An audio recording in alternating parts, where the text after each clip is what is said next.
मध्यरात्रीचे 12 वाजले होते. वाड्यातील त्या भव्य दिवाणखान्यात स्मशान शांतता पसरली होती. भिंतीवरील घड्याळाची टिकटिक सोडली तर दुसरा कोणताही आवाज येत नव्हता. पण ईश्वरीच्या मनात मात्र आनंदाचे वादळ उठले होते. ती अस्वस्थपणे दिवाणखान्यात इकडून तिकडे फेऱ्या मारत होती.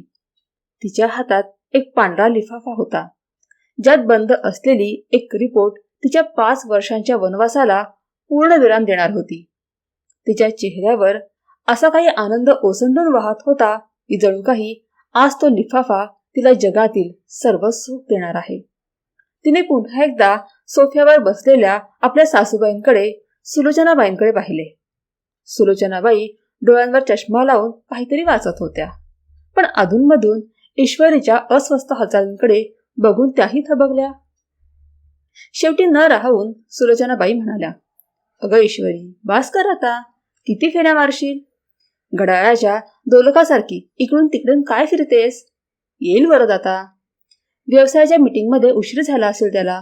तू जाऊन आराम का नाही करत? बघ तुझा चेहरा कसा फिकट पडलाय." ईश्वरी गालातल्या गालात हसली आणि सासूबाईंच्या जवळ जाऊन तिने त्यांचे हात आपल्या हातात घेतले. ती उत्साहाने म्हणाली, "आई, आजची रात्र आरामाची नाही. एकदा का वरद आले की मी तुम्हाला अशी आनंदाची बातमी देईन की तुमची झोपच उडेल." सुलोचनाबाई शांत झाल्या आणि मायेने ईश्वरीच्या डोक्यावरून हात फिरवत म्हणाल्या, "पोरी, तुझ्या तोंडात साखर पडो. लग्नाला 5 वर्ष झाली. आता तरी या घरात पाळणा हलावा. बाळाचं रडणं हसणं ऐकू यावं, हीच इच्छा आहे माझी. या वाड्याला, या घराण्याला वारस हवाय ग. तू फक्त देवाला प्रार्थना कर. तो माझा मान खाली जाऊ देणार नाही." त्यांचे बोलणे चालू असतानाच बाहेर गाडी थांबल्याचा आवाज आला. ईश्वरीच्या काळजाचा ठोका चुकला. ती धावतच मुख्य दरवाजाकडे गेली. दारावरची बेल वाजली तसा नोकराने दरवाजा उघडला. वरद आत आला. त्याच्या चेहऱ्यावर थकवा स्पष्ट दिसत होता, पण डोळ्यात एक विचित्र कठोरपणा आणि निर्णयाची ठाम जाणीव होती. पण ईश्वरीला धक्का तेव्हा बसला जेव्हा तिने वरदच्या मागे उभी असलेली एक तरुण मुलगी पाहिली. त्या मुलीने भोळक आधुनिक कपडे घातले होते आणि तिच्या चेहऱ्यावर एक वेगळाच माज होता. ईश्वरीने पुढे होऊन वरदचा हात पकडला आणि अतिशय प्रेमाने म्हणाली, "वरद, मी तुमचीच वाट बघत होते. मला तुम्हाला काहीतरी दाखवायचे आहे." पण वरदने तिचा हात झटकला आणि अतिशय तुच्छतेने तिच्याकडे पाहिले. वरदच्या या वागण्याने ईश्वरी कोमेजून गेली. ती काही बोलणार इतक्यात सुलोचनाबाई सोफ्यावरून उठल्या आणि आश्चर्याने त्या मुलीकडे बघत म्हणाल्या, "वरद, ही मुलगी कोण आहे आणि हिचं आपल्या घरात काय काम?" वरदने ताठ मानेने आणि चढ्या आवाजात उत्तर दिलं, "आई, ही सानिका आहे, माझी बायको आणि या घराची नवीन सून." वरदचे हे शब्द ऐकून ईश्वरीला असे वाटले की जणू छताचा तो मोठा झुंबरच तिच्या डोक्यावर कोसळला आहे. तिच्या पायाखालची जमीन सरकली. ज्या संसारावर तिने एवढं प्रेम केलं तो क्षणार्धात उद्ध्वस्त झाला होता. तिने थरथरत्या आवाजात विचारले, "वरद, हे काय म्हणताय तुम्ही? सानिका, पण आपण तर आनंदी होतो ना? आपल्या संसारात तर सगळं ठीक होतं." वरदने कुस्तीत हसत उत्तर दिलं, "काय ठीक होतं ईश्वरी? गेली 5 वर्ष मी एका अशा बाईसोबत राहतोय जी मला एक मूल सुद्धा देऊ शकली नाही. मला माझा वंश पुढे न्यायचा आहे. मला तो वारस हवा आहे जो तू मला कधीच देऊ शकली नाहीस. मी थकलोय लोकांचे टोमणे ऐकून आणि तुझ्या या निरर्थक शांततेला कंटाळून. म्हणूनच मी हा निर्णय घेतला आहे. आतापासून सानिका या घरात राहील आणि तिला तोच मान मिळेल जो तुझा होता, किंबहुना त्याहून जास्त, कारण ती मला ते सुख देईल ज्यापासून तू मला वंचित ठेवले आहेस." सानिकाने पुढे होऊन वरदचा हात पकडला आणि मोठ्या गर्वाने ईश्वरीकडे बघत म्हणाली, "हॅलो ईश्वरी, मला आशा आहे की आपण मिळून मिसळून राहू. तसंही वरदने मला सगळं सांगितलंय की तू किती बिचारी आणि हतबल आहेस." ईश्वरीच्या डोळ्यातून अश्रूंचा बांध फुटला. तिने रडत रडत वरदचे शर्ट पकडले आणि ओरडली, "तुम्ही इतके निष्ठुर कसे होऊ शकता वरद? तुम्ही माझ्या दुःखाला कधीच समजून घेतलं नाही. तुम्हाला फक्त वारस हवा होता ना? मग बघा, हा रिपोर्ट बघा. यात काय लिहिलंय ते एकदा वाचा तरी." पण वरदने रागाने तिचा हात झटकला आणि तो रिपोर्ट न बघताच म्हणाला, आता खूप उशीर झाला ईश्वरी, मला या कागदपत्रांमध्ये काहीही रस नाही. सानिकासाठी वरची खोली तयार करा. सुलोचनाबाई धक्क्याने स्तब्ध झाल्या होत्या, पण वरदचा राग बघून त्याही गप्प बसल्या. ईश्वरीने जमिनीवर पडलेल्या त्या रिपोर्टकडे पाहिलं. तो तिच्या आनंदाचा पुरावा होता, पण आता पायाखाली तुडवला जात होता. तिने एकदा वरदच्या दगड झालेल्या चेहऱ्याकडे पाहिलं आणि तिला जाणीव झाली की ज्या माणसासाठी ती 5 वर्ष देवाला साकडं घालत होती, तो माणूस तिच्या प्रेमाचा आणि तिच्या बाळाचा हक्कदारच नव्हता. जेव्हा वरदने ईश्वरीला धक्का देऊन बाजूला केले, तेव्हा ती फक्त शारीरिकदृष्ट्या पडली नव्हती, तर तिच्या 5 वर्षांच्या स्वाभिमानाचे तुकडे झाले होते. तिला ते दिवस आठवू लागले, जेव्हा वरद तिच्यावर प्रेमाचा वर्षाव करायचा, शपथा घ्यायचा की त्यांच्यात कोणीही येऊ शकत नाही. पण आज त्या सगळ्या शपथा खोट्या ठरल्या होत्या. ती जमिनीवर बसून रडत होती आणि वरद सानिकाचा हात धरून जिन्याकडे जात होता. सानिकाने वळून एक विषारी स्माईल ईश्वरीकडे फेकली आणि म्हणाली, वरद बघा ना, बिचारी कशी रडतेय. मला भीती वाटते की ही रडून रडून आपल्याला इमोशनल ब्लॅकमेल तर करणार नाही ना. वरदने रागाने मागे वळून पाहिलं आणि कडाडला, ईश्वरी, मी तुला सांगितलंय ना की सानिकाची खोली तयार कर आणि हे रडकं मनहूस तोंड माझ्यासमोरून घालव. मला आनंदाच्या प्रसंगी तुझा हा चेहरा बघायची इच्छा नाहीये. आता मात्र सुलोचनाबाईंना राहावली नाही. त्या पुढे आल्या आणि ईश्वरीच्या खांद्यावर हात ठेवून ओरडल्या, वरद, शुद्धीत आहेस का तू? काय बोलतोयस हे? ही तुझी पहिली बायको आहे, तुझ्या सुखदुःखाची सोबती आहे. तिला असं सर्वांसमोर अपमानित करू नकोस. पण वरदने आपल्या आईचे बोलणे तोडत कडवटपणे म्हटलं, बस करा आई, तुमच्या आणि हिच्या याच सहानुभूतीने मला आज या वळणावर आणून सोडलंय. माझे मित्र आपल्या मुलांना कडेवर खेळवतात आणि मी फक्त त्यांचं तोंड बघत बसतो. मला माझं मूल हवंय आणि जी बाई मला ते देऊ शकत नाही, तिने माझ्यावर हक्क गाजवायची काहीच गरज नाही. ईश्वरीने कशी बशी हिंमत गोळा केली आणि म्हणाली, म्हणजे मी तुमच्यासाठी फक्त वारस जन्माला घालणारी एक मशीन होते का? आपल्या प्रेमाची, आपल्या सहवासाची काहीच किंमत नव्हती? तुम्हाला माझं काळीच दिसत नाहीये का वरद? वरदने वळून तिच्या डोळ्यात बघत थंडपणे म्हटलं, कसलं प्रेम, कसला सहवास? या प्रेमाला फळ नसतं, ते ओझं असतं ईश्वरी. मला या देशमुखांच्या वाड्याचा वारस हवा आहे आणि सानिका मला तो देईल. तुला जर या घरात राहायचं असेल तर एका कोपऱ्यात पडून राहा, नाहीतर तुझ्यासाठी वाड्याचा दरवाजा उघडा आहे, तू जाऊ शकतेस. सानिकाने वरदच्या दंडावर हात ठेवत लाडाने म्हटलं, सोडा ना वरद, काय हिच्या नादी लागताय? तिला समजलं असेल आता तिची लायकी काय आहे ते. चला आपण वर जाऊया. जेव्हा ईश्वरीने त्या दोघांना जिन्यावरून वर जाताना पाहिलं, तेव्हा तिला असं वाटलं की या वाड्याच्या भिंती आणि तो भव्य जिना तिच्यावर हसतोय. भिंतींचा आधार घेऊन उभे राहण्याचा प्रयत्न करत असतानाच ईश्वरीचा हात जमिनीवर पडलेल्या त्या अल्ट्रासाऊंड रिपोर्टवर पडला, ज्याचा आता चुरगळा झाला होता. तिने त्या कागदाकडे पाहिलं आणि तिच्या मनात एक ठाम निश्चय जागा झाला. तिने विचार केला की जो माणूस तिच्या अस्तित्वाला आणि तिच्या होणाऱ्या बाळाला फक्त एका गरजेच्या तराजूत तोलत आहे, तो माणूस या महान आनंदाच्या बातमीसाठी पात्रच नाही. तिने डोळे पुसले आणि सासूबाईंकडे बघत म्हणाली, मला माझं सामान घ्यायची काहीच गरज नाही.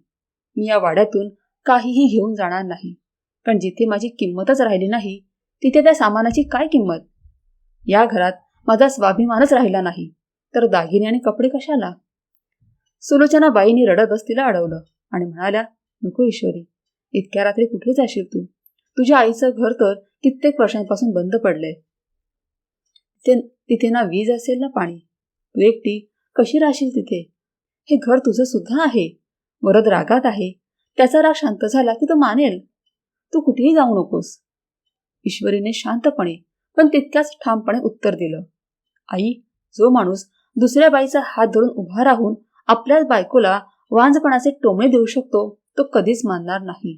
आणि ज्या घरात माझी जागा दुसऱ्या कोणाला तरी दिली गेली आहे, तिथे माझा जीव गुदमरतोय. मी माझ्या आईच्या त्याच जुन्या घरात राहीन, जिथे कमीत कमी माझा स्वाभिमान तरी सुरक्षित असेल.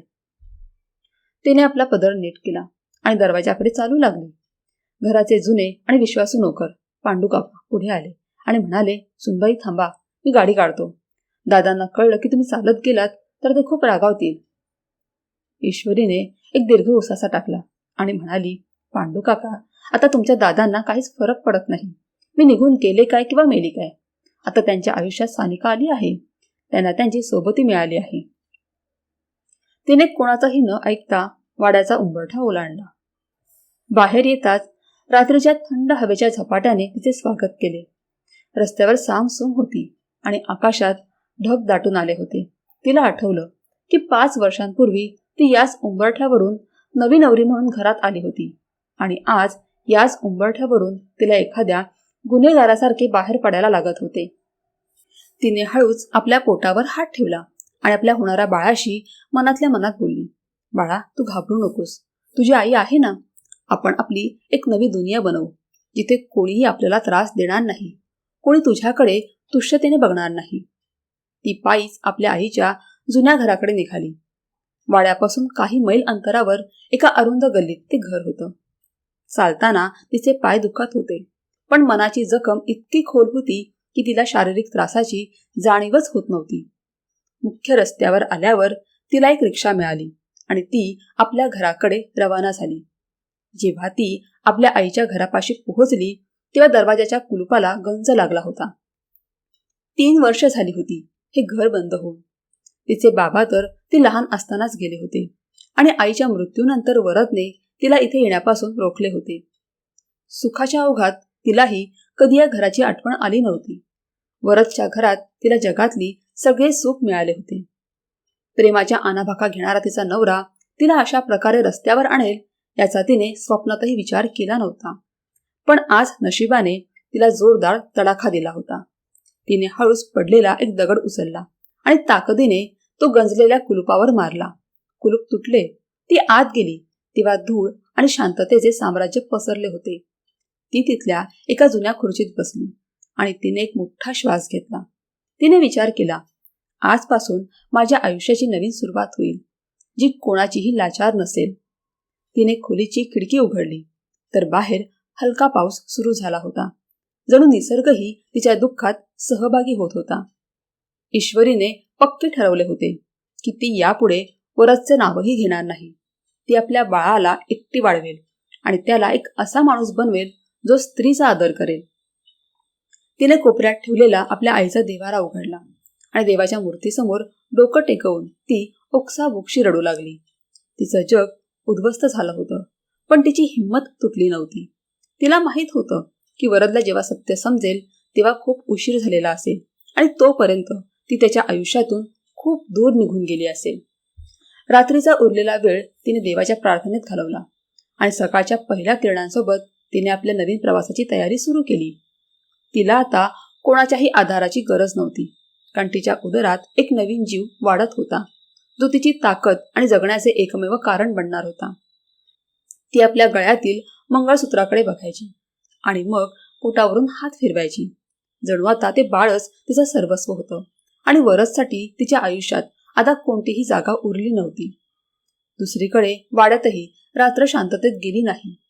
सुलोचनाबाईंच्या रडण्याच्या आवाजाने वरदला जाग आली. तो अस्वस्थ होऊन खाली आला तर दिवाणखान्यात अजूनही तीच भकास शांतता होती. पांडुकाका कोपऱ्यात उभे राहून डोळे पुसत होते. वरद चिडून म्हणाला, आई, हे काय? आता रात्रभर हेच रडगाणं चालणार आहे का? ती निघून गेली ही तिची मर्जी होती, मी तिला हकललं नाहीये. सुलोचनाबाई ताडकन उठल्या आणि रागाने मुलाकडे बघत म्हणाल्या, अरे, ती तुझ्यावर जीवापाड प्रेम करायची वरद, आणि तू तिच्या निष्ठावान प्रेमाला लाथ मारलीस. तिने तुला मूल दिलं नाही म्हणून तू तिच्या अस्तित्वावरच घाव घातलास. याचं पाप तुला फेडावं लागेल. एका निष्पाप जीवाला तू दुखावला आहेस. वरदने त्यांच्या बोलण्याकडे दुर्लक्ष केलं आणि तो सोफ्याकडे गेला, जिथे अजूनही ईश्वरीची ओढणी पडली होती. जसा तो पुढे झाला त्याच्या बुटाखाली काहीतरी चरचरल्याचा आवाज झाला. वरदने वैतागून खाली पाहिले आणि तो चुरगळलेला कागद उचलला. त्याला वाटलं की ईश्वरीने काहीतरी निरोप लिहून ठेवला असेल, पण जेव्हा त्याची नजर त्या सोनोग्राफी रिपोर्टवर पडली तेव्हा त्याच्या कपाळावर घाम फुटला. त्याचे डोळे रिपोर्टवरची तारीख आणि डॉक्टरांच्या शेऱ्यांवर खिळून राहिली, जिथे स्पष्ट लिहिलं होतं की गर्भधारणा 8 आठवडे. वरदचे हात थरथरू लागले. त्याचा श्वास गळ्यात अडकला. त्याला असं वाटलं की कोणीतरी त्याच्या छातीत गरम सळी खुपसली आहे. तो तिथे सोफ्यावर कोसळला. त्याच्या तोंडातून जेमतेम शब्द बाहेर पडले. हे हे काय आहे? आई, हे बघ, यात काय लिहिलंय? सुलोचनाबाईंनी धावत येऊन त्याच्या हातातून तो कागद हिसकावून घेतला आणि जेव्हा त्यांनी तो रिपोर्ट वाचला तेव्हा त्यांच्या तोंडातून एक जोरात किंकाळी फुटली. ते छाती बळवून रडू लागल्या.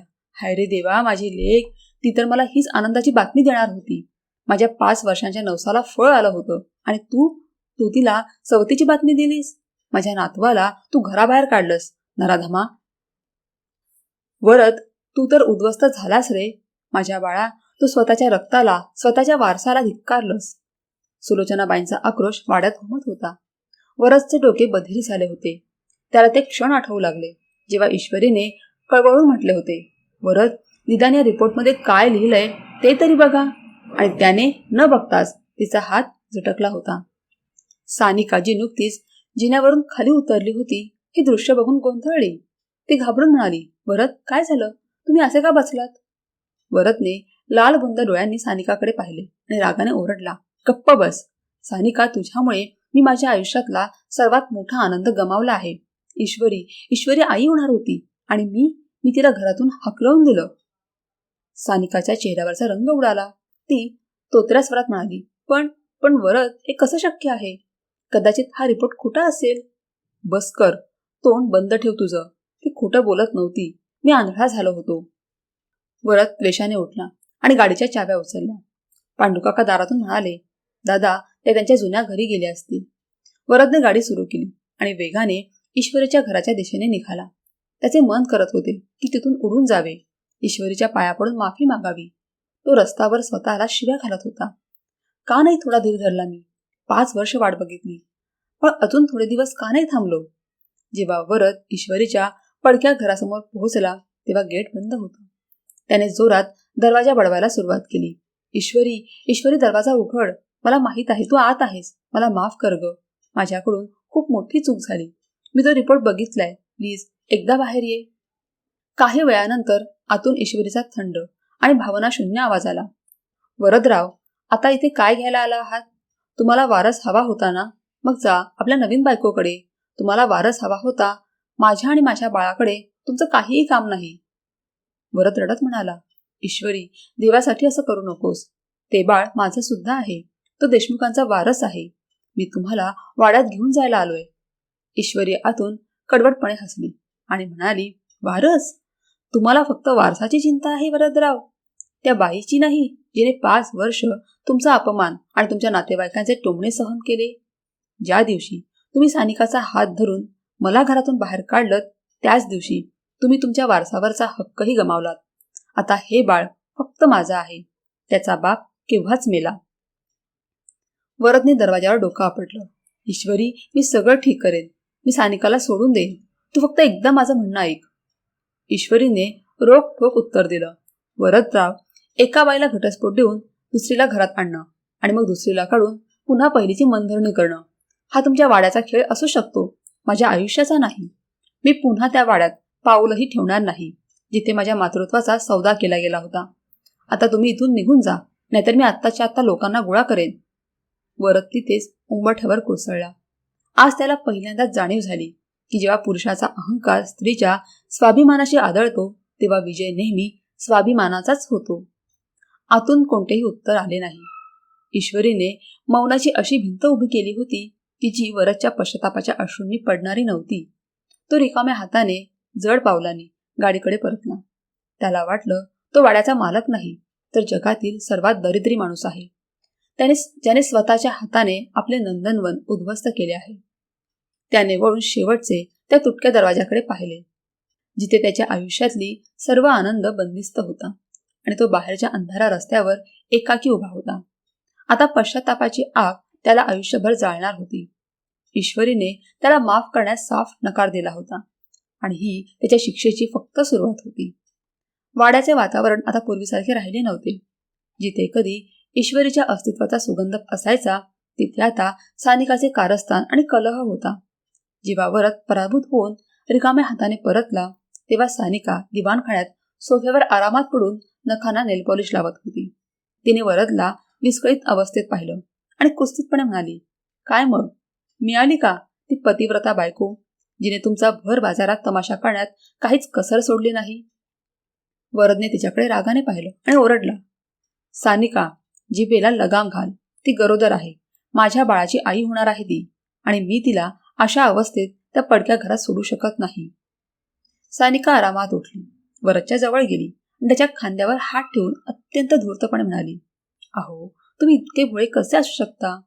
5 वर्ष ती बाई वांज होती आणि मी या घरात आले आणि अचानक तिला दिवस गेले. तुम्हाला हा सगळा तिचा डाव वाटत नाही का? तिने तो रिपोर्ट मुद्दाम हॉलमध्ये टाकला असेल, जेणेकरून तुम्ही भावनेच्या आहारी जाऊन तिला परत आणाल आणि ती इथे महाराणी बनून माझ्यावर हुकूम गाजवेल. हे सगळं ब्लॅकमेलिंग आहे वरद. सुलोचनाबाई, ज्या स्वयंपाकघरातून बाहेर येत होत्या, हे ऐकून तडफदारपणे म्हणाल्या, सानिका, देवाची भीती बाळग जरा. ती मुलगी सोन्यासारखी आहे. तिने कधीच खोट्याचा आधार घेतला नाही. तू स्वतःची जागा बनवण्यासाठी एका निष्पाप मुलीवर खोटे आळ घेऊ नकोस. सानिकाने तीक्ष्ण नजरेने सासूबाईंकडे पाहिलं आणि मोठ्या आवाजात म्हणाली, तुम्ही तर तुमच्या लाडक्या सुनेचे गुणगानच गात राहणार. तिला माहीत होतं की वरदला मुलाची किती ओढ आहे, म्हणूनच तिने कोणत्या तरी डॉक्टरला हाताशी धरून हा बनावट रिपोर्ट बनवला असेल. 5 वर्ष काहीच नाही आणि आता अचानक कसं काय? विचार करा वरद. वरद, जो आधी संभ्रमात होता, सानिकाच्या बोलण्याला बळी पडू लागला. त्याने गोंधळून विचारलं, सानिका, खरंच असं असू शकेल का? ईश्वरी माझ्याशी असा खेळ खेळेल? सानिकाने मौका साधला आणि त्याचा हात पकडत म्हणाली, वरद, आजकालच्या जमान्यात काहीही अशक्य नाही. जर ती खरी असती तर तुमच्यासमोर येऊन बोलली असती, असा लपंडाव नसती खेळली. तिची इच्छा आहे की तुम्ही तिच्या मागे मागे फिरावं, स्वतःचा स्वाभिमान सोडून द्यावा आणि मला या घरातून हाकलून द्यावं. वरदच्या मनात संशयाचे बीज पेरल्यानंतर सानिकाने वाड्याच्या कारभारावर कब्जा मिळवायला सुरुवात केली. तिने नोकरांना बोलावून स्पष्ट सांगितलं, आजपासून स्वयंपाकघर आणि तिजोरीच्या चाव्या माझ्याकडे राहतील. सासूबाई आता फक्त आराम करतील. पांडू काकांनी जेव्हा आक्षेप घेण्याचा प्रयत्न केला तेव्हा सानिकाने त्यांना झापलं, तुम्ही एक सामान्य नोकर आहात. आपल्या लायकीत राहायचं, नाहीतर मालकांना सांगून तुमचा हिशोब आत्ताच्या आत्ता चुकता करेन. वरद आपल्या खोलीत एकटाच बसून असायचा. कधी त्याला ईश्वरीसोबत घालवलेले क्षण आठवायचे, तर कधी सानिकाचे विषारी शब्द त्याच्या कानात घुमायचे. वरदला एकीकडे ईश्वरीचे ते निष्पाप आणि पाणीदार डोळे आठवायचे. तिचे डोळे खरंच खोटे असू शकतात का, असा प्रश्न त्याला पडायचा. पण मग दुसऱ्या क्षणी त्याला सानिकाचे शब्द आठवायचे. 5 वर्ष काहीच झालं नाही, मग आता अचानक कसं शक्य आहे? अशाच विचारात असताना सानिका खोलीत आली आणि वरदच्या जवळ बसत प्रेमाने म्हणाली, वरद, सोडा ना या जुन्या गोष्टी. तुम्ही कशाला एवढा ताण घेताय? आपण उद्या शहरातील सर्वात मोठ्या डॉक्टरांकडे जाऊ. आपण आपली तपासणी करून घेऊ आणि तुम्हाला दिसेल की लवकरच आपली कूस उजवेल. आपल्याला कोणाच्याही खोट्या आधाराची गरज नाही. वरदने थंडपणे उत्तर दिलं, सानिका, मला काहीच समजत नाहीये की सत्य काय आहे आणि खोटं काय. माझं मन सांगतंय की ईश्वरी चुकीची नव्हती, पण माझं डोकं तुझ्या गोष्टी नाकारू शकत नाहीयेत. सानिकाने त्याच्या कपाळावरून हात फिरवला आणि म्हणाली, काळच सगळं सिद्ध करेल वरद. आता त्या बाईला विसरून जा. वरदने शांत राहणं पसंत केलं, पण त्याच्या शांततेचा फायदा घेत वाड्यात आता सानिकाचं राजकारण सुरू झालं होतं. सानिकाने सुलोचनाबाईंना त्यांच्या खोलीपुरतेच मर्यादित करून टाकले होते. ती सतत वरदला ईश्वरी विरुद्ध भडकावत असे. कधी म्हणायची, ईश्वरीने वकिलाशी संपर्क साधला आहे, ती तुमच्या मालमत्तेवर दावा करणार आहे, तर कधी सांगायची ती गल्लीत तुमची बदनामी करत फिरते. वरद मुळातच थोडा कच्च्या कानाचा होता. हळूहळू तो सानिकाच्या जाळ्यात आणि तिच्या बोलण्यात अडकत चालला होता. तरीही त्याच्या मनात एका कोपऱ्यात त्या चुरगळलेल्या रिपोर्टची प्रतिमा एखाद्या काट्यासारखी टोचत होती. संशय आणि प्रेम यांच्या लढाईत तो वाईट पद्धतीने अडकला होता. दुसरीकडे सानिका वाड्याच्या भिंती आपल्या कारस्थानाने अधिक उंच करत होती, जेणेकरून ईश्वरीच्या परतीचा कोणताही रस्ता उरू नये. सुलोचनाबाई रात्रभर रडून देवाला प्रार्थना करायच्या, हे देवा, माझ्या मुलाच्या डोळ्यांवरची पट्टी काढ आणि त्या निष्पाप लेकीला तिचा हक्क मिळवून दे. पण वाड्यात आता फक्त सानिकाचा हुकूम चालायचा आणि वरद एखाद्या कठपुतलीप्रमाणे तिच्या तालावर नाचत होता. त्याला वाटत होते की तो आयुष्याची नवीन सुरुवात करत आहे, पण सत्यात तो विनाशाच्या अशा गर्देत कोसळत होता जिथून परत येणं आता अशक्य वाटत होतं.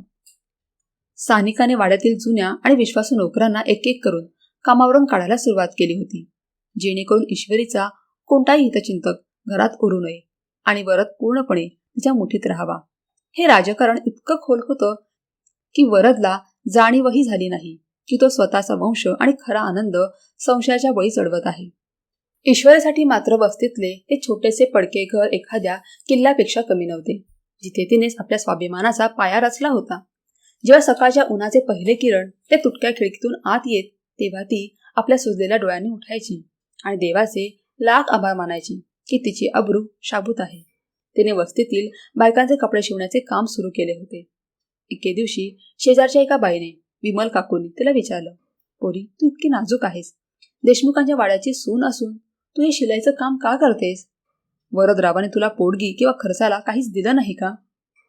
ईश्वरीने विमल काकूंकडे पाहिलं आणि शांतपणे म्हणाली, काकू, ज्या माणसाने माझ्या चारित्र्याचा सौदा केला त्याच्या तुकड्यांवर जगण्यापेक्षा मी उपाशी मेलेले पसंत करेन. ही माझ्या हाताची कमाई माझ्या बाळाच्या हक्काची भाकरी असतील. मला देशमुखांच्या कोणत्याही उपकाराची गरज नाही. दुसरीकडे वरदची अवस्था वाईट होती. सानिकाच्या कारस्थानांनी त्याला ईश्वरीपासून दूर केले असले तरी त्याचे मन त्याला खात होते. तो संध्याकाळी अंधार पडला की आपली महागडी गाडी दूर उभी करून पायीच त्या अरुंद गल्लीत जायचा आणि लपून ईश्वरीच्या घराकडे बघत उभा राहायचा. एका संध्याकाळी त्याने पाहिलं की ईश्वरी पाण्याचे जड हंडे भरून नळावरून आणत आहे. तिचा श्वास फुलला होता. हे बघून वरदला राहवले नाही. तो धावतच गल्लीत शिरला आणि ईश्वरीच्या हातातून हंडा घेण्याचा प्रयत्न करत म्हणाला, ईश्वरी, काय करतेस हे? या अवस्थेत इतकं जड काम का करतेस? चल माझ्यासोबत, मी सगळं ठीक करेन. तू का तुझ्या जीवाची वैरी झाली आहेस? ईश्वरीने एका झटक्यात हंडा मागे खेचला. तिच्या डोळ्यात तिरस्काराच्या ज्वाळा होत्या. ती करारी आवाजात म्हणाली, मागे हटा. तुमचा हा खोटा दिखावा माझ्यावर आता परिणाम करणार नाही. ज्या दिवशी तुम्ही सानिकाचा हात पकडून मला लाथ मारली होती त्याच दिवशी तुम्ही माझ्यासाठी परके झालात. वरद गयावया करत म्हणाला, ईश्वरी, माझ्याकडून चूक झाली. संशयाने माझ्या बुद्धीवर पडदा टाकला होता. पण हे बाळ तर माझं आहे ना, निदान त्याच्यासाठी तरी परत चल. ईश्वरीने तिखट शब्दात उत्तर दिले, हे बाळ फक्त आणि फक्त माझं आहे.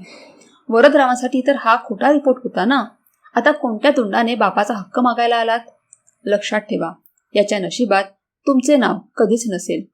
हे बाळ माझ्या कष्टाच्या कमाईने शिकेल आणि त्याला कधी कळणारही नाही की त्याचा बाप इतका कमजोर होता की त्याने एका दुसऱ्या बाईच्या सांगण्यावरून आपल्या गरोदर बायकोला घराबाहेर काढले. वरद गल्लीतच सुन्न होऊन उभा राहिला आणि ईश्वरीने तोंडावर दरवाजा बंद करून घेतला. त्याला जाणवलं की ईश्वरीचा स्वाभिमान ही एक अशी अभेद्य भिंत आहे जी तो आपल्या संपत्तीने आणि दिमाखाने कधीच पाडू शकत नाही. परत जाताना तो वस्तीतील दुकानावर सिगारेट घेण्यासाठी थांबला. तेव्हा दुकानदाराने त्याला ओळखले आणि टोमणे मारत म्हणाला, वरदराव, तुमची बायको खूप हिंमतवाली आहे बरं का. काल त्या तापाने फणफणल्या होत्या, पण त्यांनी कोणाची मदत घेतली नाही. रात्रभर जागून लोकांचे कपडे शिवत होत्या, जेणेकरून बाळाच्या औषधासाठी पैसे जमवू शकतील. हे ऐकून वरदचं काळीज तुटलं. तो आतल्या आत रक्ताचे अश्रू रडू लागला. तो जेव्हा वाड्यात परतला तेव्हा सानिकाने कपाळावर आठ्या घालत विचारले, कुठे गेला होतात? पुन्हा त्या बाईकडे? वरदने चिडून तिला झापले, सानिका, बास कर. ती बाई त्या रणरणत्या उन्हात स्वतःचा स्वाभिमान जपते आणि तू इथे बसू तिच्याबद्दल विष ओकतेस. मला तुझं काहीही ऐकायचं नाहीये. सानिका कुत्सितपणे म्हटली, अहो वरद, ते फक्त नाटक आहे तुम्हाला दाखवण्यासाठी. एकदा का पैसे संपले की बघा कशी स्वतःहून धावत येते. पण वरदला माहीत होतं की ईश्वरी त्या प्रकारची स्त्री नाही. त्याने ईश्वरीचा संघर्ष स्वतःच्या डोळ्यांनी पाहिला होता. त्यानं पाहिलं होतं की फाटक्या साडीत असूनही ती एखाद्या महाराणीसारखी शोभून दिसत होती, तर सानिका रेशमी साडी नेसूनही त्याला कुरूप वाटत होती. ईश्वरीने आता वस्तीतील लहान मुलांना शिकवण्याचे कामही सुरू केले होते. ती रात्रभर कपडे शिवायची आणि दिवसभर शिकवणी घ्यायची. तिची ही जिद्द आणि हिंमत बघून वस्तीतले लोक तिचे उदाहरण देऊ लागले. वरदने अनेकदा प्रयत्न केले की कोणाच्या तरी मार्फत ईश्वरीपर्यंत पैसे पोहोचवता येतील, पण प्रत्येक वेळी ईश्वरीने ती रक्कम परत पाठवली. तिचा निरोप स्पष्ट असायचा, वरदरावांना सांगा की त्यांची भीक त्यांनी त्यांच्या नवीन नवरीवर उधळावी. माझा स्वाभिमान अजून मेलेला नाही. वरदला आता जाणीव होऊ लागली की त्याने फक्त एक बायको गमावली नव्हती, तर त्याने आपले सुख, आपली शांतता आणि बापाचा तो तो हक्कही गमावला होता, जो जगातील सर्वात मोठा असतो. तो रोज त्या गलीचे चक्कर मारायचा, पण ईश्वरीने त्याला कधी खिडकीतूनही डोकावून पाहिलं नाही. तिचा हा अबोला आणि स्वाभिमान वरच्या पश्चातापापेक्षा कितीतरी पटीने मोठा होता. ती त्या छोट्याशा पत्र्याच्या घरात भविष्यातील संकटांशी लढण्यासाठी ढाल बनून उभी होती. तिला कोणत्याही देशमुखांच्या उपकाराची गरज नव्हती. ती स्वतःचं नशीब स्वतःच लिहिणार होती. काही महिन्यांनंतर 9 महिन्यांचा कठीण आणि एकाकी प्रवास पार केल्यानंतर ती रात्र आली, जेव्हा प्रसूती कळांनी ईश्वरीला बेहाल करून सोडले होते. शेजारच्या 2 स्त्रियांनी तिला तातडीने सरकारी दवाखान्यात नेले. दवाखान्याच्या त्या निस्तेज भिंती आणि फिनेलच्या उग्र वासात ईश्वरी जीवन मृत्यूची लढाई लढत होती. दुसरीकडे वाड्यात पांडुकाका धावत आले आणि त्यांनी धापा टाकत बातमी दिली, दादा, सुनबाई रुग्णालयात आहेत. वरदच्या पायाखालची जमीनच सरकली. सैनिकांच्या हाकांकडे पूर्णपणे दुर्लक्ष करून तो अनवाणी पायानेच घराबाहेर धावला. गाडी काढून तो वेगाने दवाखान्याकडे निघाला. जेव्हा तो दवाखान्याच्या कॉरिडॉरमध्ये पोहोचला तेव्हा त्याला लांबूनच ईश्वरीच्या विबाळण्याचा आवाज ऐकू आला. त्याचे काळीज तिळतिळ तुटले. तो तिथेच भिंतीला टेकून जमिनीवर बसला. त्याचे अश्रू थांबत नव्हते. काही वेळानंतर एका नर्सने येऊन त्याला अशी बातमी दिली जी त्याने आयुष्यात कधीच अनुभवली नव्हती. मुलगा झाला आहे. वरदला आकाश ठेंगणे झाले. तो धावतच नर्सजवळ गेला आणि म्हणाला, मी त्याचा बाप आहे. मी त्याला बघू शकतो का? नर्सने त्याच्याकडे विचित्र नजरेने पाहिलं आणि म्हणाली, सॉरी. आईने सक्त ताकीद दिली आहे की देशमुखांच्या घरातील कोणत्याही पुरुषाला आत येऊ द्यायचं नाही. पण तुमची अवस्था बघून मी तुम्हाला फक्त काचेच्या खिडकीतून दाखवते. वरदने थरथरत्या हाताने काचेच्या खिडकीतून त्या चिमुकल्या जीवाला पाहिलं. त्याचे नाक आणि डोळे अगदी वरद सारखेच होते. त्याला वाटलं की ती काच फोडून आत जावं आणि आपल्या मुलाला छातीशी कवटाळून सांगावं, बघ बाळा, तुझा बाबा आलाय. पण जे बाळ देशमुखांच्या वाड्याचा वारस म्हणून शोभून दिसले असते ते आज एका सरकारी रुग्णालयाच्या निळ्या कपड्यात गुंडाळलेले होते. वरद तिथेच बसून रडू लागला, ईश्वरी, मला माफ कर ग. बघ, आपला मुलगा आलाय, आता तरी मान. ईश्वरी शुद्धीवर आली तेव्हा तिला नर्सने सांगितलं की वरद बाहेर उभा आहे आणि रडतोय.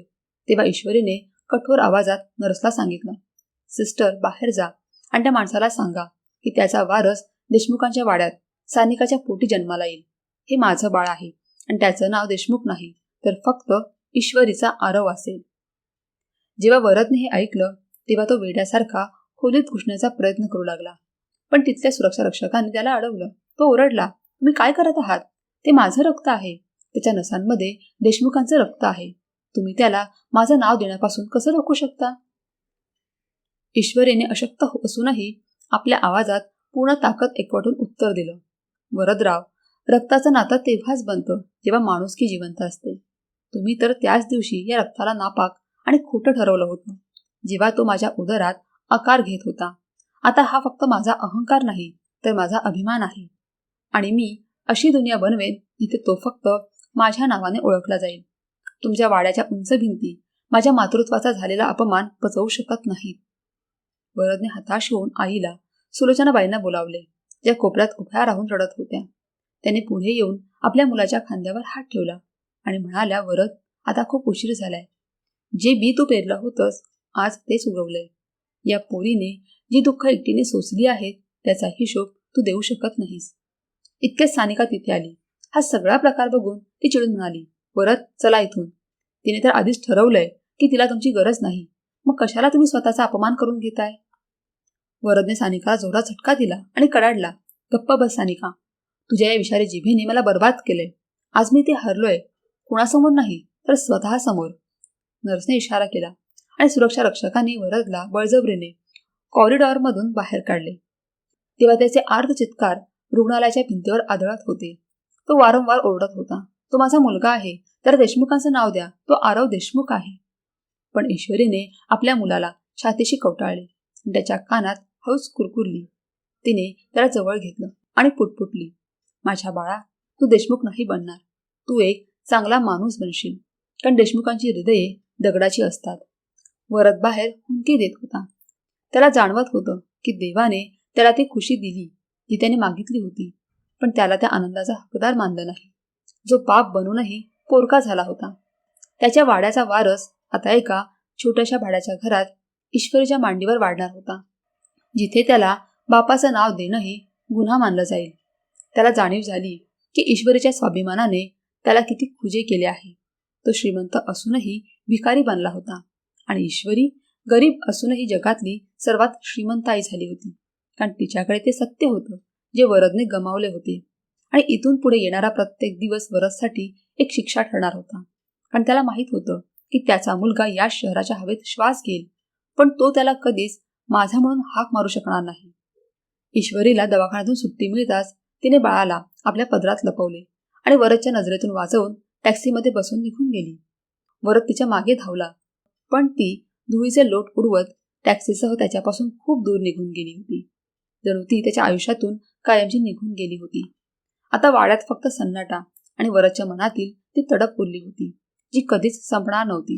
कारण वारस तर आला होता, पण बापाचा मान केव्हाच संपला होता. ईश्वरीचा संघर्ष आता त्या आगीत तावून सुलाखून निघणार होता, जी वरद देशमुखांच्या अहंकाराला जाळून राख करणार होती. आणि हीच वरदची ती शिक्षा होती, ज्याची त्याने कधी कल्पनाही केली नव्हती. वरदने आकाशाकडे पाहिलं आणि देवाकडे फक्त एवढीच प्रार्थना केली, मला इतकी ताकद दे की मी स्वतःच्याच नजरेतून अजून खाली पडणार नाही. पण तो केव्हाच पडला होता, खूप खाली. काळाची धूळ वाड्याच्या भिंतींवर निराशेचा एक नवीन थर चढवत होती. 3 वर्षांचा मोठा काळ लोटला होता, तरीही सानिकाची कूस अजूनही उजाडली नव्हती. वाड्याच्या खोल्यांमध्ये मुलांचे हसणे खिदळणे नाही, तर सानिकाचे ओरडणे आणि भांडी आपटण्याचे आवाज घुमत होते. एका सकाळी वरद दिवाणखान्यात वर्तमानपत्र वाचण्याचा अयशस्वी प्रयत्न करत होता. तितक्यात सानिका हातात मेडिकल रिपोर्ट घेऊन शिडीवरून खाली उतरली. तिचा चेहरा रागाने लालबुंद झाला होता. तिने ते रिपोर्ट वरदच्या समोर टेबलावर आदळले आणि ओरडली, हे सगळं तुझ्यामुळे होते वरद. तू मला सतत अपशकुनी म्हणालास, तू माझ्यावर दबाव टाकलास आणि आता बघ डॉक्टर काय म्हणतायत, मी कधीच आई बनू शकत नाही. वरदने दचकून रिपोर्टकडे पाहिलं आणि थरथरत्या हातांनी ते वाचू लागला. त्याचे डोळे त्या ओळींवर स्थिरावले, ज्यांनी त्याच्या दुसऱ्या आशेचाही गळा घोटला होता. त्याने थकलेल्या आवाजात म्हटले, सानिका, मी तुला कधीच अपशकुनी म्हटलं नाही. मी फक्त एका वारसाची इच्छा केली होती आणि त्या इच्छेसाठी मी ईश्वरीसारख्या सात्विक आणि गुणी मुलीला या घरातून हाकलून दिलं. सानिकाने एक विषारी कटाक्ष टाकला आणि म्हणाली, ओ, म्हणजे आता तुला त्या ईश्वरीची आठवण यायला लागले होय. जिचं पोरग गल्लीबोळात वाढतंय त्याच्या प्रेमाचं उमाळं आलंय वाटतं. वरदने रागाने टेबलावर हात मारला आणि कडाडला, हो, मला तिची आठवण येते, कारण ती खरी होती सानिका. तिची कूस उजाडली कारण देव तिच्या पाठीशी होता. आणि तुझं काय, तुझ्या कारस्थानांनी तुलाच खाऊन टाकलं. तू माझ्याशी खोटं बोललीस, ईश्वरीला बाहेर काढण्यासाठी कट रचलेस. आज निसर्गाने तुझ्या पापाचा हिशोब केलाय. सानिकाने निर्लज्जपणे कबुली दिली, हो, मी जे काही केलं ते या घराची मालकीण बनण्यासाठी केलं. मला काय माहित होतं की त्या बदल्यात मला हे असं फळ मिळेल. वरद खुर्चीवरून उठला आणि सानिकाच्या जवळ जाऊन तिच्या डोळ्यात बघत म्हणाला, तू या घराची मालकीण तर बनलीस सानिका, पण आई नाही बनू शकलीस. आणि माहितीये का, कारण तू एका गरोदर मातेचा तळतळाट घेतला आहेस. सुलोचनाबाई, ज्या लांब उभ्या राहून हे सगळं ऐकत होत्या, त्या पुढे आल्या आणि म्हणाल्या, सानिका, अजूनही वेळ गेली नाही. देवाची माफी माग. तू माझ्या मुलाचं आयुष्य उद्ध्वस्त केलंस. एका निष्पाप मुलाला त्याच्या बापाच्या प्रेमापासून वंचित केलंस. सानिकाने सुलोचनाबाईंना धक्का देत म्हटलं, तुम्ही गप्प बसा म्हातारे. तुम्हाला फक्त मला टोमणे मारायची संधी पाहिजे असते. वरदने सानिकाचा हात झटकला आणि तिला मागे खेचत रागाने म्हणाला, माझ्या आईशी नीट बोलायचं सानिका, नाहीतर विसरून जा की तू माझी बायको आहेस. सानिका हसली, एक वेडसर हास्य. बायको? तुम्ही मला बायको मानता तरी कधी? तुमचं मन तर त्याच गल्लीत पडलेलं असतं जिथे ती राहते. यावर मात्र वरचा संयम सुटला. त्याने सानिकाच्या गालावर एक सणसणीत चपराक लगावली. तिच्याबद्दल आणि माझ्या मुलाबद्दल एक शब्दही बोलायचा नाही. तो माझा वारस आहे, ज्याला मी गमावलंय. सानिका जमिनीवर पडली आणि हुंदके देत म्हणाली, ती कधीच परत येणार नाही. तिने तुम्हाला केव्हाच नाकारलंय. वरद तिथे जमिनीवर बसला. त्याच्या संयमाचा बांध फुटला आणि तो लहान मुलासारखा ओक्साबोक्षी रडू लागला. हे देवा, मी हे काय केलं? एका वारसासाठी मी हिऱ्याला मातीत मिसळलं आणि आज तो वारस जिवंत आहे, पण मला त्याला स्पर्श करायचाही हक्क नाही. जो मुलगा माझं बोट पकडून चालायला हवा होता, तो आज कुणाला तरी दुसऱ्यालाच आपला आधार मानतोय. वरदला ईश्वरीचे ते शेवटचे शब्द आठवले. देशमुखांची हृदये दगडाची असतात. त्याला जाणवले की वाड्याची संपत्ती, नोकरचाकर हे सगळं आता राख झालं आहे. सानिका आता एखाद्या वादळासारखी झाली होती. ती वाड्यात तोडफोड करायची, वरदला मानसिक त्रास द्यायची. तिने भिंतीवरचे ईश्वरीचे उरले सुरले जुने फोटो जाळून टाकले, पण वरदच्या मनातून ती ईश्वरीची आठवण जाळू शकली नाही. वरद बऱ्याचदा रात्री गाडी काढून ईश्वरीच्या घराबाहेर उभा राहायचा. तिथून येणाऱ्या आरवच्या हसण्याचा आवाज ऐकत राहायचा. आरवचं हसणं त्याला त्याच्या पापावर मारलेली चपराक वाटायची. एका दिवशी त्याने पाहिलं की 3 वर्षांचा आरव खांद्यावर छोटीशी बॅग अडकवून शाळेत चालला आहे. ईश्वरीच्या चेहऱ्यावर थकवा होता, पण डोळ्यात एक वेगळाच अभिमान होता. वरची इच्छा झाली की धावत जाऊन तिच्या पायांवर डोकं ठेवावं, पण ईश्वरीच्या स्वाभिमानाची ती उंच भिंत त्याला अडवायची. जेव्हा सानिकाला समजलं की वरद आता पूर्णपणे तिच्या हातातून निसटला आहे, तेव्हा तिने शेवटची चाल खेळली. ती वरदला म्हणाली, जर तुम्हाला त्या मुलाला इथे आणायचं असेल तर मी त्याला स्वीकारायला तयार आहे, पण त्याची आई इथे येणार नाही. वरदने तिरस्काराने सानिकाकडे पाहिलं आणि म्हणाला, सानिका, तू अजूनही ममत्व काय असतं हे समजू शकली नाहीस. तुझ्यासारख्या दगड काळजाच्या बाईच्या हातात मी माझ्या मुलाला देईन? मी आता इतकाही खाली पडलो नाहीये की एका आईकडून तिचं बाळ हिरावून घेईन. मी जे पाप केलंय त्याची शिक्षा मी एकटाच भोगणार. वाड्यात आता शांतता नावाची गोष्ट उरली नव्हती. सानिकाच्या वांझपणाने तिला मनोरुग्ण बनवले होते. ती सतत नशिबाला आणि वरदला दोष द्यायची. वरदला आता समजले होते की संशय हे एक असे विष आहे ज्यावर कोणतंही औषध नसतं. त्याने विचार केला होता की दुसरं लग्न करून तो आपलं आयुष्य पूर्ण करेल, पण त्याला काय माहीत होतं की तो आपल्या हसत्या खेळत्या स्वर्गाचं स्मशान बनवून बसला आहे. तो रात्रभर आपल्या खोलीत फेऱ्या मारायचा. त्याला ईश्वरीचा तो हसरा चेहरा आठवायचा, जेव्हा ती रिपोर्ट दाखवण्यासाठी बेचैन होती. पश्चातापाच्या आगीने वरदच्या चेहऱ्यावरचा तो देशमुख असल्याचा रुबाब आणि गर्व जाळून टाकला होता. आता तो फक्त एक हरलेला जुगारी वाटत होता, ज्याने आपली सर्वात किमती दौलत एका खोट्या डावात गमावली होती. सानिकाचा तमाशा सुरूच होता, पण वरद आता शांत झाला होता, कारण त्याला समजले होते की शांतताच आता त्याचे नशीब आहे. आणि ही सानिकाला मिळालेली शिक्षा नाही, तर निसर्ग वरदचा हिशोब चुकता करत होता. त्याला आता आरवच्या तोंडून एकदा तरी बाबा ऐकण्याची तडप लागली होती, पण त्याला माहीत होते की ईश्वरीने त्याच्या नावाचे निशाणही मिटवून टाकले आहे आणि हे त्याच्या आयुष्यातील सर्वात मोठे वाळवंट होते. काही दिवसांनंतर शहरातील सर्वात मोठा हॉटेलचा हॉल रोषणाईने आणि लोकांच्या गलबलाटाने भरलेला होता. एका नामांकित सामाजिक संस्थेच्या वार्षिक कार्यक्रमासाठी वरदला मित्रांच्या दबावामुळे तिथे यावे लागले होते. पण त्याचे शरीर तिथे होते आणि मन घरात कैद होते. तो एका कोपऱ्यात उभा राहून ज्यूसचा ग्लास हातात घेऊन लोकांची नजर चुकवत होता. अचानक हॉलच्या मुख्य दरवाजातून एका अतिशय प्रभावशाली महिलेने प्रवेश केला. तिने पांढऱ्या रंगाची साधी पण अत्यंत कोरीव आणि शोभिवंत साडी नेसली होती. तिच्या चेहऱ्यावर एक असे तेज आणि दरारा होता की बघणाऱ्यांची नजर तिच्यावरच खिळून राहिली. त्या महिलेसोबत एक 5 वर्षांचा छोटा देखणा मुलगा होता, ज्याचे डोळे हुबेहूब वरदसारखे होते. वरदचे काळीज छातीतून बाहेर येईल की काय असे त्याला वाटले. त्याने ओळखले, ही ईश्वरी होती. तीच ईश्वरी जिला त्याने कधी काळी लाथाडले होते. आज ती एक यशस्वी उद्योजिका आणि सामाजिक कार्यकर्ती म्हणून तिथे सन्मानाने उभी होती. ईश्वरीच्या चेहऱ्यावर थकव्याचा लवलेशही नव्हता. उलट तिच्या चेहऱ्यावर असा विजयभाव होता जो दुःखाच्या भट्टीत तावून सुलाखून निघाल्यावर सोन्याला येतो. वरदचे पाय आपोआप तिच्या दिशेने वळले. लोक ईश्वरीला घेरून तिच्या हिमतीचे आणि यशाचे कौतुक करत होते. जेव्हा वरद तिच्या अगदी जवळ पोहोचला तेव्हा ईश्वरीची नजर त्याच्यावर पडली. तिने एका क्षणासाठी आपली नजर झुकवली नाही. तिच्या नजरेत तोच आत्मविश्वास आणि तेज होतं जे कधी काळी वरदच्या बायकोच्या डोळ्यात असायचे. वरद थरथरत्या आवाजात म्हणाला, ईश्वरी. ईश्वरीने अत्यंत शांतपणे आणि संयमाने उत्तर दिलं, जी, मी ईश्वरी.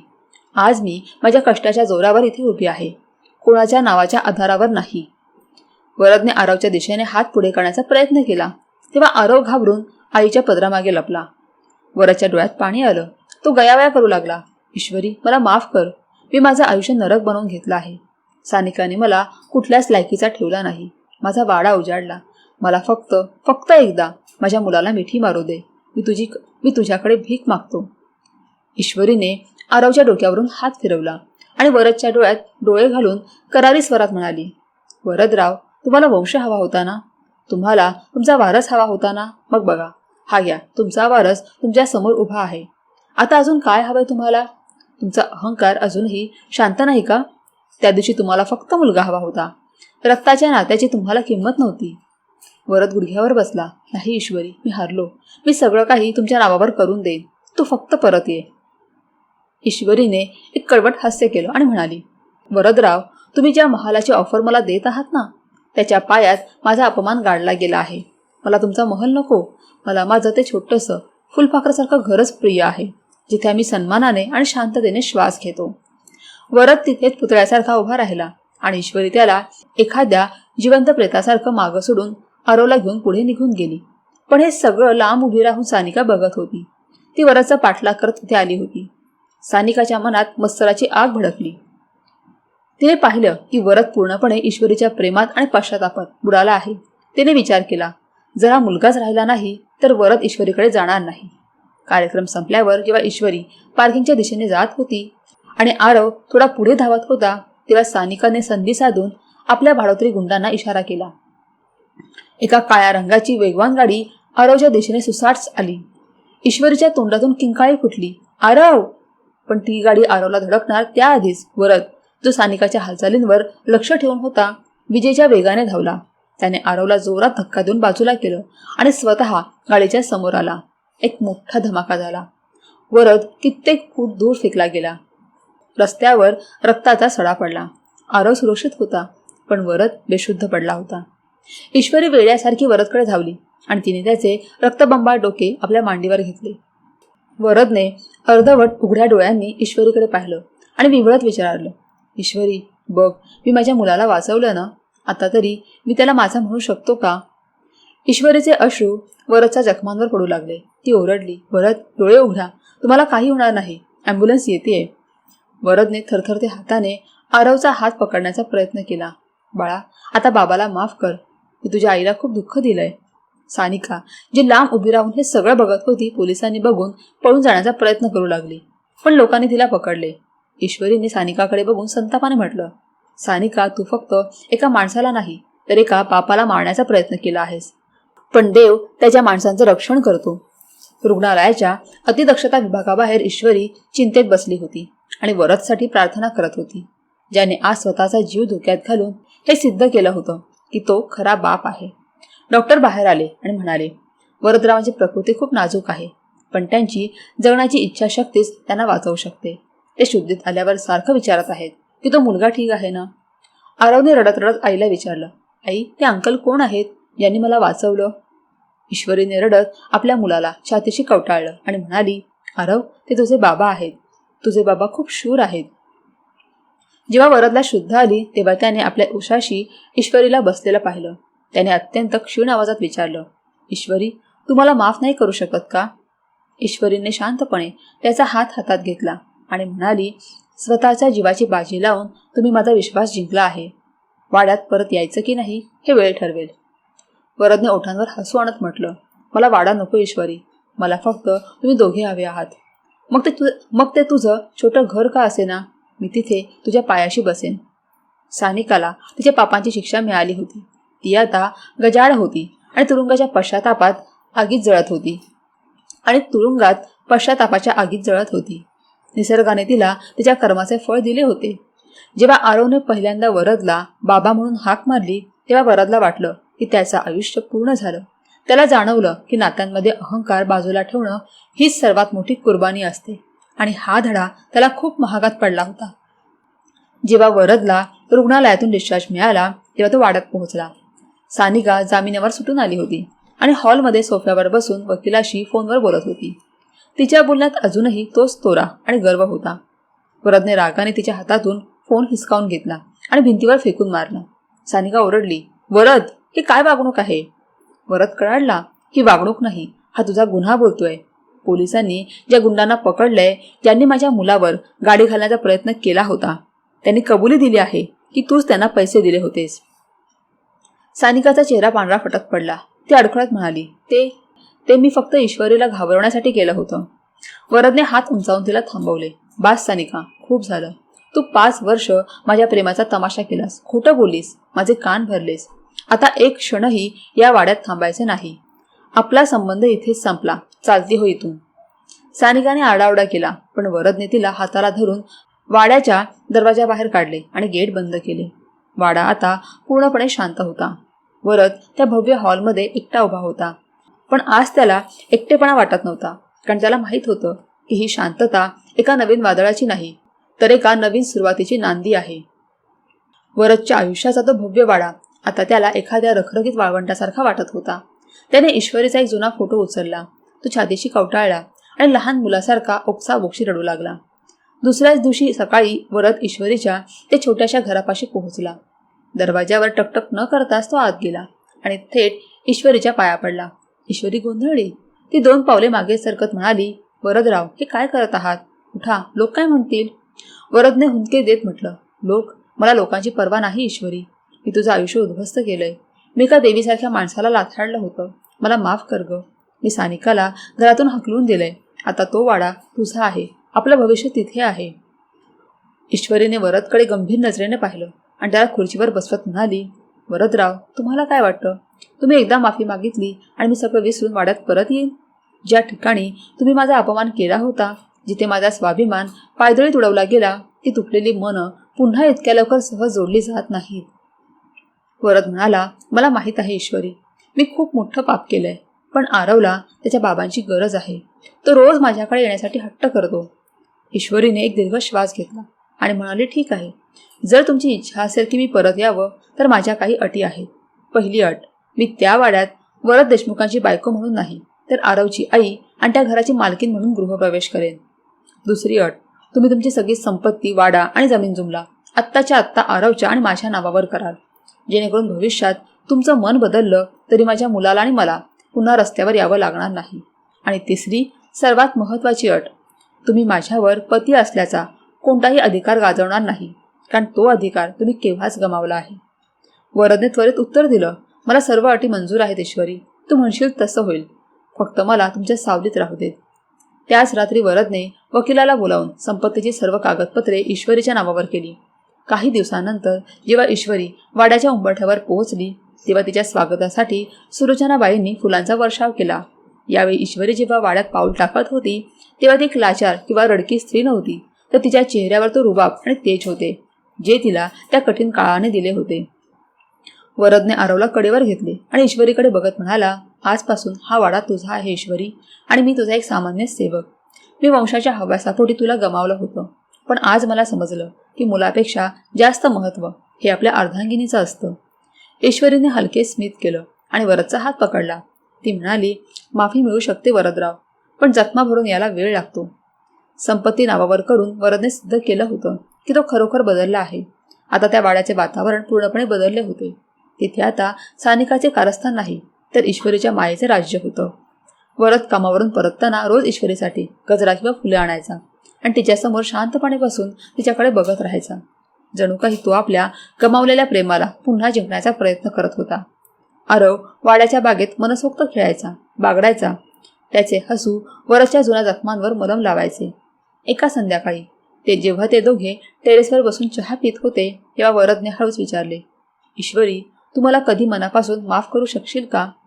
ईश्वरीने दूर क्षितिजावर मावळणाऱ्या सूर्याकडे पाहिलं आणि म्हणाली, वरदराव, ज्या दिवशी तुम्ही स्वतःच्या जीवाची पर्वा न करता आरवचा जीव वाचवला, त्याच दिवशी मी तुम्हाला माफ केलं होतं. फक्त माझी इच्छा होती की तुम्हाला एका स्त्रीच्या ताकदीची जाणीव व्हावी. वरदने तिचा हात आपल्या हातात घेतला. त्याचे डोळे पाणावले होते. त्याने वचन दिले की तो पुन्हा कधीही तिच्या डोळ्यात पाणी येऊ देणार नाही. ती एक नवीन सुरुवात होती, जिथे संपत्ती आणि वारसापेक्षा जास्त गरज विश्वासाची आणि सोबतीची होती. देशमुखांचा तो वाडा आता फक्त भिंतीचे घर राहिले नव्हते, तर ते प्रेमावर विश्वास ठेवणाऱ्या प्रत्येक माणसासाठी एक मंदिर झाले होते. आणि ईश्वरी त्या साम्राज्याची राणी होती, जिने आपल्या संयमाने आणि हिमतीने विस्कटलेला संसार पुन्हा सावरला होता. वरदला त्याच्या आयुष्यातील सर्वात मोठा धडा मिळाला होता की खरा आनंद नात्यांमधल्या ओलाव्यात असतो, वंशाच्या राजकारणात नाही. तर मित्रांनो, कशी वाटली तुम्हाला आजची ही कथा? तुमचं मत आम्हाला कमेंट बॉक्समध्ये नक्की कळवा. जर तुम्हाला आमचा हा व्हिडिओ आणि ही कथा आवडली असेल तर व्हिडिओला लाईक करा. तुमच्या मित्रमैत्रिणींसोबत शेअर करा आणि आमच्या चॅनलला सबस्क्राईब करायला विसरू नका. सोबतच बेल आयकॉन नक्की दाबा, जेणेकरून येणाऱ्या प्रत्येक नवीन कथेचं नोटिफिकेशन तुम्हाला वेळेवर मिळेल. धन्यवाद.